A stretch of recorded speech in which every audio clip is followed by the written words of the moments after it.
capítulo 2, vamos a leer desde el verso 13 en adelante. Hemos titulado este mensaje Preocupación por los conflictos de los creyentes. Amén. 1 Tesalonicenses capítulo 2, verso 13, capítulo 2, verso 13, terminando el capítulo 2, vamos a leer lo que dice la palabra del Señor. Amén.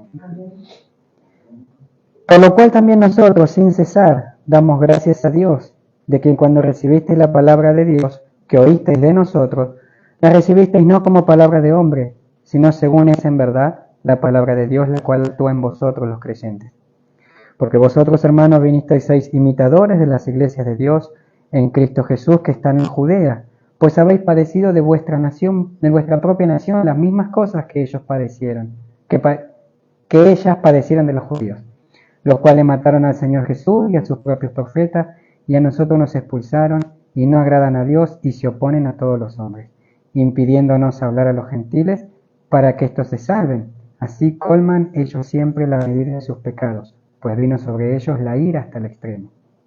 Pero hermanos, separados de vosotros por un poco de tiempo, hermanos, separados de vosotros por un poco de tiempo, de vista pero no de corazón, tanto más procuramos con mucho deseo ver vuestro rostro, por lo cual quisimos ir a vosotros, yo Pablo ciertamente una y otra vez, pero Satanás nos estorbó.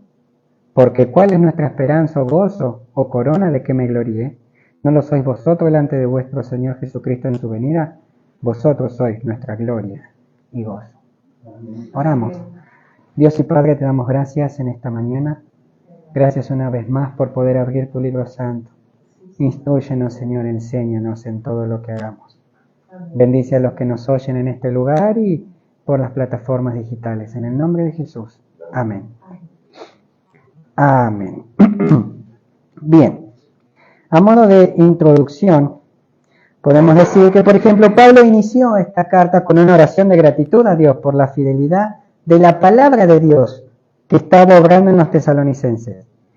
Ahora, en esta parte, repite esa oración, pero haciendo énfasis en la razón principal que lo había motivado a escribir la carta. La razón principal era la fidelidad de los tesalonicenses frente a la persecución. Los tesalonicenses eran perseguidos y ellos seguían manteniéndose firmes en su fe. Entonces, la primera vez que Pablo va y predica en ese lugar, en Tesalónica, no cambió, ni agregó, ni quitó nada. Él predicó la palabra de Dios, predicó exactamente lo que Dios le había dado. Entonces, nada de lo que enseñó podía ser catalogado como una opinión humana, ¿sí? Ni como una filosofía humana. Eso quiere decir que los tesalonicenses recibieron la verdadera palabra de Dios. ¿Por qué? Pablo dice que si hubiera sido alguna idea humana, hubieran desistido. Porque la palabra de Dios produce en el creyente el poder para poder resistir en los días malos. Entonces, como era palabra de Dios, tenía ese efecto en la gente y podía sostenerlos pese a los constantes sufrimientos que podían tener. Amén. Por ejemplo, la primera frase del verso 13 dice, por lo cual también nosotros sin cesar damos gracias a Dios. Hace notar de que la gratitud delante de Dios de Pablo se debía a que había evidencia de que ellos habían recibido la palabra y cómo la palabra operaba en cada uno. Recuerden que hemos visto en sermones anteriores que ellos, que se veía el fruto de la palabra en la vida de los tesalonicenses, ¿sí? Y también habíamos visto que el apóstol y sus colaboradores tenían como el hábito orar en forma de gratitud y intercediendo por los hermanos, por todas las iglesias que ellos predicaron. Y esto nos enseña algo a nosotros. No puede haber un ministerio de evangelización, no puede haber un ministerio de la palabra sin la oración. La palabra sola no puede, tiene que ir acompañada con la oración, porque el Espíritu Santo es el que trabaja y convence en los corazones de la gente. Entonces, el primer motivo de la gratitud de Pablo es la recepción del mensaje. ¿Qué dice? Por lo cual también nosotros damos gracias a Dios de que cuando recibisteis la palabra de Dios, que oísteis nosotros, la recibisteis. El apóstol Pablo dice la palabra de Dios.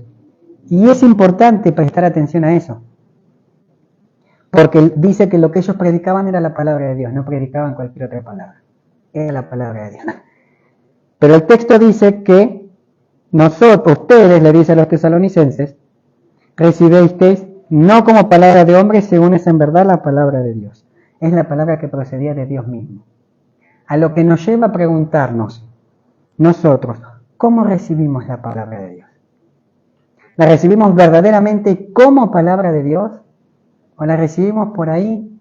Este predicador, el pastor me conoce y está tirando esto directamente porque sabe mi condición. No, mis hermanos. Muchas veces nos enojamos con los predicadores y muchas veces ni siquiera conocemos el estado de cada uno. Es Dios el que, sin que nosotros conozcamos, y cuando digo nosotros no me refiero al pastor, sino a todo el que predica en este lugar, sin conocer lo que estamos pasando, Dios nos usa para hablar al pueblo, lo que el pueblo necesita. Entonces, no solo tenemos que predicar la palabra de Dios, sino que también tenemos que recibirla como palabra de Dios. Y si nosotros recibimos la palabra de Dios como lo que es palabra de Dios, y la recibimos y la aceptamos, va a ser de bendición para nuestras vidas. ¿Por qué? Porque dice Romanos 1:16 que no me avergüenzo del Evangelio, la buena noticia, la palabra de Dios. ¿Por qué? Porque es poder. Hebreos 4:12 nos dice que la palabra de Dios es viva y eficaz. Y en el capítulo 1, verso 5 de acá de Tesalonicenses, como lo hemos visto, dice que es de plena certidumbre, es decir, una convicción profunda en el corazón de cada creyente. Entonces, eso es la palabra de Dios.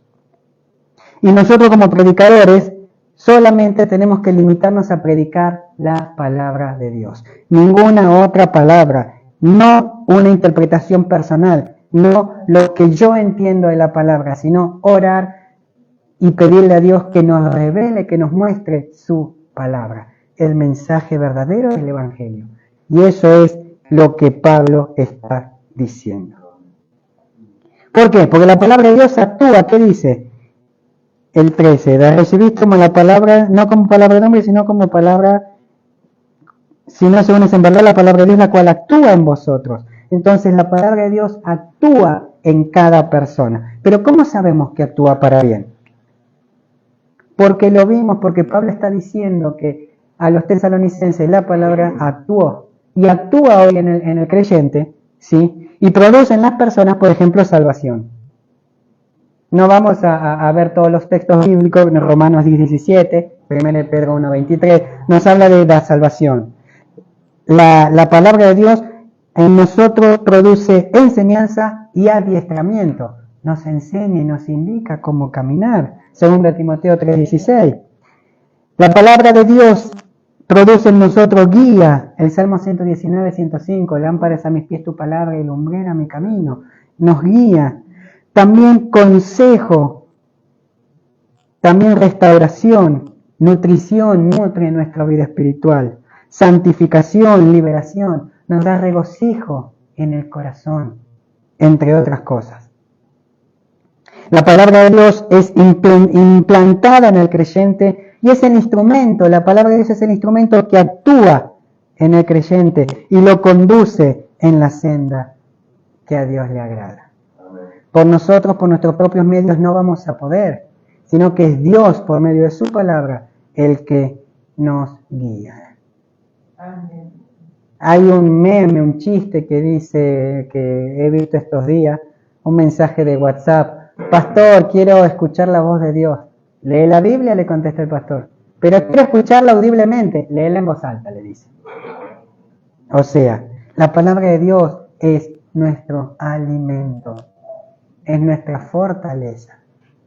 En los momentos de dificultades, la palabra de Dios es la que viene a nuestra mente y, por ejemplo, hay un salmo que dice: el Señor es mi fortaleza y mi roca, ¿de quién temeré? El Señor es la fuerza de mi vida, Salmo 27. ¿De quién he de atemorizarme? Aunque un ejército acampe contra mí, no temerá mi corazón, pues yo estaré confiado en la palabra de Dios. El Salmo 119, un salmo larguísimo, pero es una oración larga donde el salmista está hablando de la ley de Jehová, de los estatutos, de la palabra de Dios. Entonces, todo esto que hemos visto es un don de Dios y por eso Pablo le agradece al Señor, porque los tesalonicenses tenían esto. Y como prueba, por ejemplo, de la efectividad de la palabra de Dios, Pablo en el verso que sigue, en el verso 14, señala el hecho de que la fidelidad de los tesalonicenses seguía aún pese a los enfrentamientos que tenían por parte de los judíos de Tesalónica. Porque vosotros, hermanos, veniste a ser imitadores de las iglesias de Dios en Cristo Jesús que están en Judea, pues habéis padecido de vuestra propia nación las mismas cosas. El sufrimiento de los cristianos a mano de los judíos no era nada nuevo, ¿sí? Era la misma clase de trato que recibieron cuando inició la iglesia primitiva, ¿sí? En Jerusalén y en las ciudades de alrededores. Por ejemplo, los judíos se opusieron siempre a los profetas de Dios del Antiguo Testamento. Siempre si leemos a los profetas, siempre tienen palabras de juicio por la rebeldía del pueblo. ¿Sí? Y han rechazado y han matado al mismo Mesías, al mismo Hijo de Dios. Está bien, sabemos que todo es un plan de Dios, ¿no? Sí, no es que Dios cerró los ojos y, uy, se me escapó, me crucificaron a mi hijo. No, fue todo un plan de Dios. Pero humanamente, por la maldad de los corazones, los judíos hicieron estas cosas. Y después de la ascensión, después de que Cristo murió, resucitó y apareció y ascendió al cielo, la persecución siguió para con los cristianos y sigue hasta el día de hoy. Y Pablo amplía sus elogios y dice que los tesalonicenses imitaron a los creyentes de Judea. ¿Sí?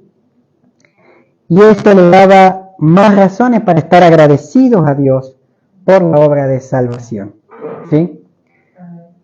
Los tesalonicenses probablemente se cree que no conocieron las iglesias de Judea, ¿sí? No conocían de cerca el sufrimiento, pero espiritualmente padecían lo mismo.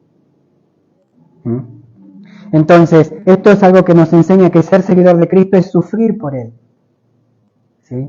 La persecución no es una prueba por ser cristiano, no es que Dios nos prueba persiguiéndonos, sino que es una consecuencia de ser cristiano. Somos perseguidos porque somos cristianos. Y Jesús nos advirtió de esto en Juan cuando dijo, en el mundo tendréis aflicciones, pero confiad, yo he vencido al mundo. En el mundo vamos a tener aflicciones. Y dijo que íbamos a ser perseguidos.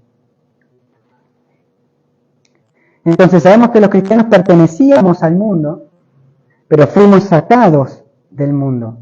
O sea, estamos dentro del mundo, pero ya no pertenecemos al mundo. Entonces por eso, al estar en contra de lo que el sistema del mundo ofrece, es que somos perseguidos y somos mirados, somos señalados.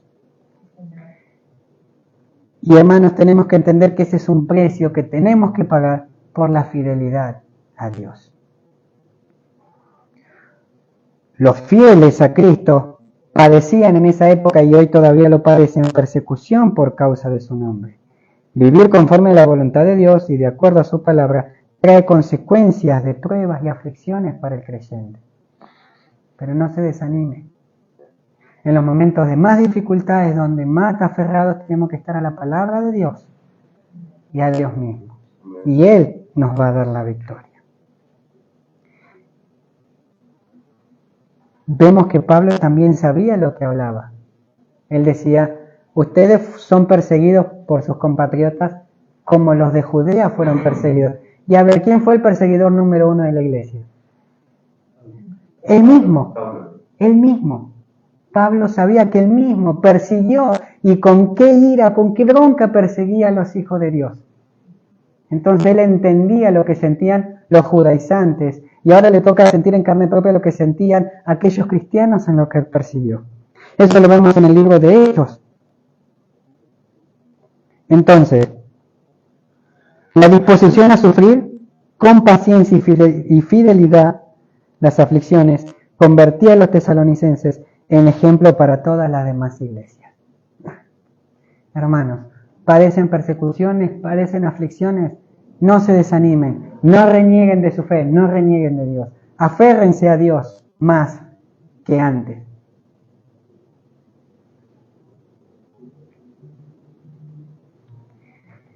Entonces ya en el verso 15 vemos una acusación importante en contra de los judíos. ¿Sí? Y dice que esto tiene que ver con la muerte del Señor Jesús. Los cuales dice, o sea, ustedes están padeciendo lo mismo que padecen los judíos, los cuales mataron al Señor Jesús. Y a sus propios profetas, y a nosotros nos expulsaron. Y acá vemos 3 tiempos. Pablo se va al pasado y dice que mataron a los judíos, mataron a los profetas. Dice que mataron al mismo Jesús y hoy están matando a sus cristianos, a los seguidores de Cristo. Así Sproul dice en su comentario en la Biblia de las Américas, dice, así como Jesús señaló entre aquellos que persiguieron a los profetas y lo persiguieron a él y a sus seguidores, así Pablo observa la misma continuidad, extendiéndose a aquellos judíos que persiguen a Cristo al oponerse al Evangelio. Esta persecución comenzó con amenazas y después siguió con el arresto de los apóstoles en Hechos 4. ¿Se acuerdan que lo habían encarcelado a Pedro? Y los hermanos que hacían oración, fueron azotados los apóstoles en Hechos 5. En Hechos 7 vemos que fue apedreado Esteban por causa de su fe. ¿Sí? Gracias a la muerte de Esteban, Saulo se enciende en ira y vemos en Hechos 8 que empiezan a perseguir y a matar a muchos cristianos. Y cuando Pablo se convierte al cristianismo en Hechos 9, vemos que los judíos, sus compatriotas, ahora querían perseguirlo y matarlo a él. O sea, no era nada nuevo lo que padecían los tesalonicenses. Y no es nada nuevo, si hoy padecemos persecución, no es nada nuevo. John MacArthur dice, por ejemplo, en su Biblia de estudio, es incuestionable que los judíos fueron responsables por la muerte de su Mesías. Aunque los romanos fueron quienes llevaron a cabo la ejecución, los judíos fueron quienes fraguaron el caso en su contra y exigieron su muerte, de la misma forma en que mataron a los profetas. ¿Se entiende? Entonces, no se desanimen. Y por eso Pablo dice, a nosotros nos expulsaron, porque no querían, los judíos no querían que se predique el Evangelio, porque ellos querían predicar su mensaje, que era la salvación por obras. Circuncidate, guarda el sábado, guarda la ley de Moisés y serás salvo. Cuando Efesios 2.8 nos dice que por gracia somos salvos por medio de la fe. Y esto, o sea, ni siquiera la fe es nuestra, la fe misma también es un regalo de Dios para que podamos creer en Él. Entonces, Pablo y sus colaboradores que buscaban el bien de los perdidos, llevándolo al arrepentimiento, llevándolo hacia el Salvador, tuvieron que escaparse de un lugar a otro porque los judíos siempre eran perseguidos. Usted lee en el libro de los Hechos y ven que Pablo siempre anda escapándose de las ciudades porque lo perseguían para matarlo. Entonces, la frase que dice, no agradan a Dios, los judíos no agradan a Dios, nos muestra que el mensaje cristiano está vinculado a una continua exhortación para agradar a Dios. El apóstol predicaba para agradar a Dios. Y los judíos predicaban y no agradaban a Dios. El mensaje que los judíos tenían no agradaba a Dios, no era el mensaje que Dios les había dado. Entonces, ellos se oponían al evangelio de la gracia. Y la última frase, se oponen a todos los hombres, nos muestra que así como Dios quiere que la gente se salve, por gracia, los judíos se oponían a que se salve la gente por medio de la gracia, por medio de Cristo. Ellos creían que podían ser salvos por medio de sus rituales y todas esas cosas. ¿Sí? Entonces, y por eso en el verso 16 dice que los judíos los expulsaron y no agradan a Dios y se oponen a todos los hombres, impidiéndonos hablar a los gentiles para que ellos se salven. Entonces, ahí vemos lo que decíamos anteriormente. Los judíos no querían que los gentiles escuchen el Evangelio de Dios. Y el doctor Samuel Pérez Milos dice al respecto, esto, o sea, de que los judíos se oponían a la predicación del Evangelio, representa una grave acción homicida que ocurre con el mismo diablo que busca la muerte de los hombres en su condición personal. Impedir predicar el Evangelio o estorbar esta misión es un acto contrario a los hombres porque impide que conozcan el mensaje de salvación. Y esta acción de los judíos de prohibir el mensaje tiene un efecto sobre ellos. ¿Y qué dice el texto? La ira de Dios vino hasta el extremo. Y el verbo traducido ese vino tiene la idea de que Pablo ya lo afirma como que llegó. Si bien la ira de Dios no está desatada todavía, porque estamos en este periodo, cuando Cristo venga a buscar a su iglesia, va a desatar su ira completa. Pero Pablo ya lo afirma, es como hablamos siempre el ya, pero todavía no. En la mente de Dios, y Pablo entiende que en la mente de Dios eso ya está ejercido, pero en la realidad es que todavía no. Entonces, Dios, como odia el pecado, no es que, como dice, muchas veces dicen, pero Dios aborrece el pecado, pero ama al pecador. Eso no es una frase bíblica, mis hermanos, eso lo dijo Mahatma Gandhi. Que no era cristiano, claro, Mahatma Gandhi. Entonces, en realidad, Dios odia el pecado, pero también hay juicio para el pecador que no se arrepiente.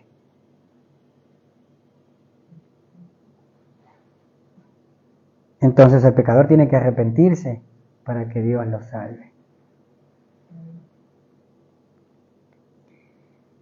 ¿Vamos hasta ahí? Amén. Bien. Verso 17. Pero nosotros, hermanos, separados de vosotros por un poco de tiempo, de vista pero no de corazón, tanto más procuramos con mucho deseo ver vuestro rostro. Acá en este punto de la carta ya Pablo abre su corazón y dejan que los tesalonicenses vean lo que había a flor de piel en su corazón. ¿Por qué? Porque los judíos, furiosos por el éxito que tuvo la palabra de Dios en Tesalónica, como vimos en sermones anteriores, ¿sí? Recuerdan que el capítulo 1 dice que fueron de ejemplo para otros los tesalonicenses. La palabra de Dios se expandió y los judíos, furiosos por eso, promovieron un disturbio y Pablo tuvo que salir huyendo de ese lugar oculto y no pudo despedirse de sus hermanos. Por eso dice, separados de vosotros, sin la posibilidad de despedirse. La palabra griega que se utiliza para separado significa dejar huérfano y se utiliza tanto en el contexto de los padres como también de los hijos que fueron separados o como si se hubiese arrancado de un ser querido de la vida de una persona. De esa forma habla, miren qué profundo que es. No es que bueno, hoy nos vamos y ya está. No, tiene un sentido más profundo, es decir, alguien que es arrancado de nuestras vidas.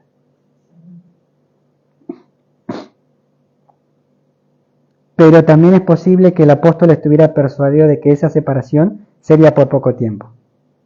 Pero en realidad, la idea de que dice por un poco de tiempo es la añoranza, es el deseo que él tiene de volver a verlos.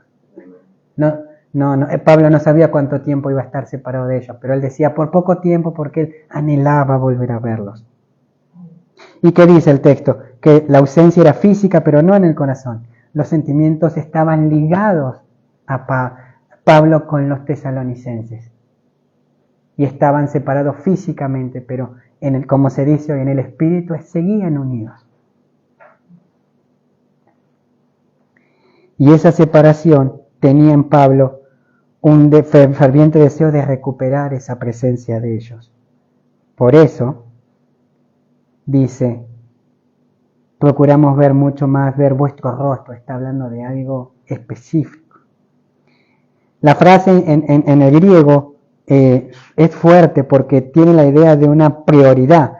Es el deseo de algo situándolo por delante de los demás. No quería otra cosa Pablo que verlos a ellos, que estar con ellos. La idea expresa la idea de poner empeño, apresurarse, esforzarse, desear intensamente. Entonces, el deseo de estar con los tesalonicenses no era solo prioritario, sino que era un intenso. Era un continuo anhelar y suspirar por la compañía de sus hermanos tesalonicenses.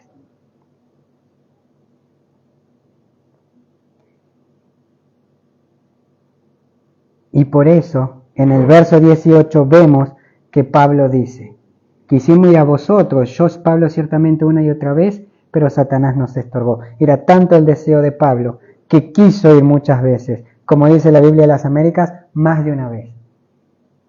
Pero todo intento fue estorbado por Satanás. Pablo esperaba que la oposición de los judíos a la predicación del Evangelio disminuyese, pero no disminuía, aumentaba, y él no podía volver. Por eso, él dice estas cosas.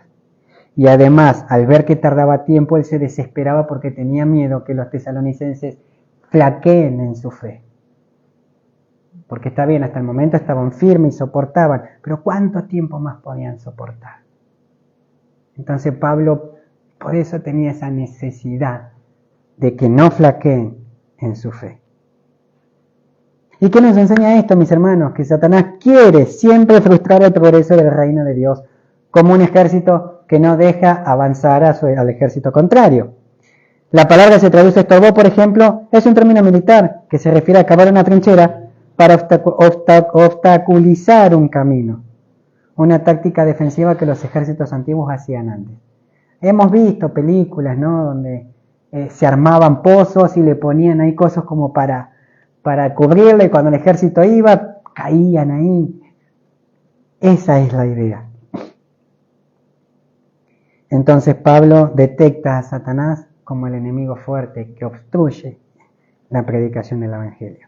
Y nosotros, mis hermanos, como creyentes, no debemos olvidar que cuanto más trabajo en la obra del Señor, cuanto más fidelidad en la vida, cuanto más lealtad a la palabra, más insistencia en la oración, las luchas contra los poderes diabólicos más fuertes van a ser. ¿Por qué? No tenemos lucha contra sangre ni carne, sino contra principados, contra huestes espirituales. Pero, ¿qué dice Romanos? Que en todas las cosas somos más que vencedores por medio de quien nos amó.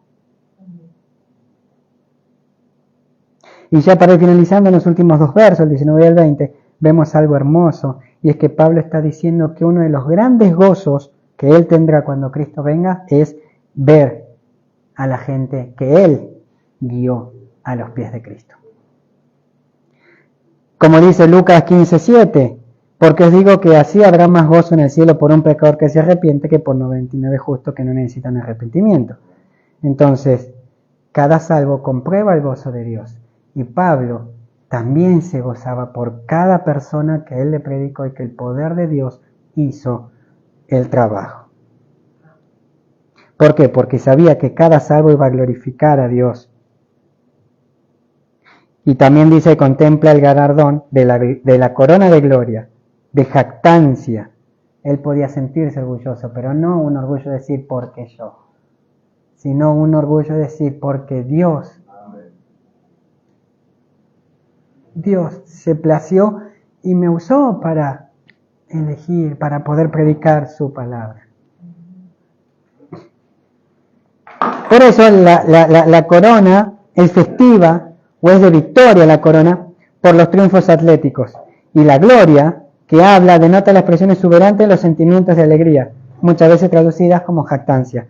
Pero literalmente podría traducirse la corona que es regocijo, una corona de alegría. Una corona de alegría. Y no porque yo haya hecho, porque yo, Pablo, hice, sino porque Dios hizo. Entonces Pablo después responde, que verso 19, ¿cuál es nuestra esperanza, gozo o corona de que me gloríe? Pablo responde la pregunta esta y nos causa sorpresa, ¿no? Porque Pablo podría haber dicho, el Señor Jesús es el que me da alegría, el que es mi corona, el gozo. Pero Pablo dijo, ¿no lo sois vosotros delante de nuestro Señor Jesús? Entonces el anhelo futuro de Pablo era la venida de Cristo, pero la alegría iba a estar en ver a todos los creyentes que él había ministrado a lo largo de su ministerio. Y esto nos enseña algo, mis hermanos. Vamos a estar conscientes en ese momento. Vamos a estar sin pecado, pero vamos a estar conscientes. No es que vamos a ser robots Vamos a estar conscientes. Y Pablo va a mirar toda la gente que él predicó a lo largo de su ministerio en ese momento. Entonces, la respuesta a las preguntas del verso 19, en el verso 20, vemos que quedan resueltas en estas palabras. Vosotros sois nuestra gloria y nuestro gozo. Un teólogo escribe, en 1.10, en el capítulo 1.10, se dice que los creyentes han sido salvados para esperar de los cielos al Hijo de Dios. La segunda venida de Cristo no traerá ira, sino gloria a los redimidos. Pero en el 2.19 se revela además que ese portentoso evento será un motivo de gozo indescriptible para los que hayan trabajado fielmente en pro del Evangelio. Podrán contemplar entonces todo el fruto de sus esfuerzos realizados para la gloria de Dios. Si el pensamiento dominante en 1.10 es liberación, en el 2.19-20 es glorificación. Pero la gloria que Pablo busca no es la que viene de los hombres, sino la que es del Señor y para el Señor. En ese sentido, los tesalonicenses mismos son su gloria y su gozo, porque en ellos habrá de gloriarse ante la augusta presencia del Redentor. Y por supuesto, de mayor gloria para el apóstol será escuchar de los tesalonicenses y de toda la inmensa multitud de redimidos el cántico de adoración y alabanza dirigida al Cordero de Dios. Esto nos enseña que en medio de la prueba, mis hermanos, la iglesia era motivo de gozo para Pablo. Nosotros tenemos que estar con gozo en medio de las dificultades. Nada más importante para todos los que habían sido evangelizados que saber que la obra hecha en el nombre del Señor Jesús fructificaba y crecía para su gloria. Entonces, para finalizar, ya voy a citar al teólogo Samuel Pérez Milos, y dice lo siguiente. En el capítulo, si hacemos un resumen y recordamos los mensajes de este capítulo 2, se aprecia la importancia de predicar la palabra. Esta actúa en el creyente y en el incrédulo. Por tanto, lo único que debe ser predicado es la palabra. Ella tiene en sí misma promesa divina de actuación cada vez que se proclame. Cada vez que prediquemos la palabra va a tener efecto. En base a eso, lo único que un creyente consecuente y un líder bíblico tiene que hacer es predicar solo la palabra de Dios. Insistir en la exposición bíblica. Finalmente, todo creyente debe tener preocupación personal por la iglesia de Cristo. Cada uno tiene que preocuparse por la iglesia. ¿Sí? Esto se expresa mediante la identificación con la iglesia local en la que es miembro y en la que se congrega. Esta identificación se manifiesta en un compromiso con el trabajo en la congregación, la oración personal, la asistencia en las reuniones, la ofrenda y el servicio en general. La evidencia más clara de desinterés por la congregación es la ausencia y la despreocupación por las actividades de la misma, con la falta de colaboración personal en el ministerio y servicio congregacional. Amén. No nos desanimemos, mis hermanos. Y aunque pasemos pruebas y luchas y dificultades, sigamos firmes en el Señor, porque Él es poderoso, Él es el que nos sostiene. Filipenses 1:6 dice: el que comenzó la buena obra la perfeccionará hasta el día de Jesucristo. Y Romanos dice que nada nos separará del amor de Cristo. Pero no porque nosotros seamos buenos, sino porque Él nos sostiene en sus manos. Porque mis ovejas oyen mi voz, dice el libro de Juan, y me siguen, y yo las conozco. Y nadie, escuchen bien, nadie las arrebatará de mi mano. Si somos hijos de Dios, confiemos en que Él nos sostendrá. Amén. Oramos. Dios y Padre, te damos gracias en esta mañana. Gracias por tu palabra leída, Señor. Exáltate y glorifícate en el nombre de Jesús. No tengo palabras, Señor, solamente obra en nuestros corazones. La gloria sea a ti, a tu Hijo y al Espíritu Santo. Amén. Y amén. Dios les bendiga.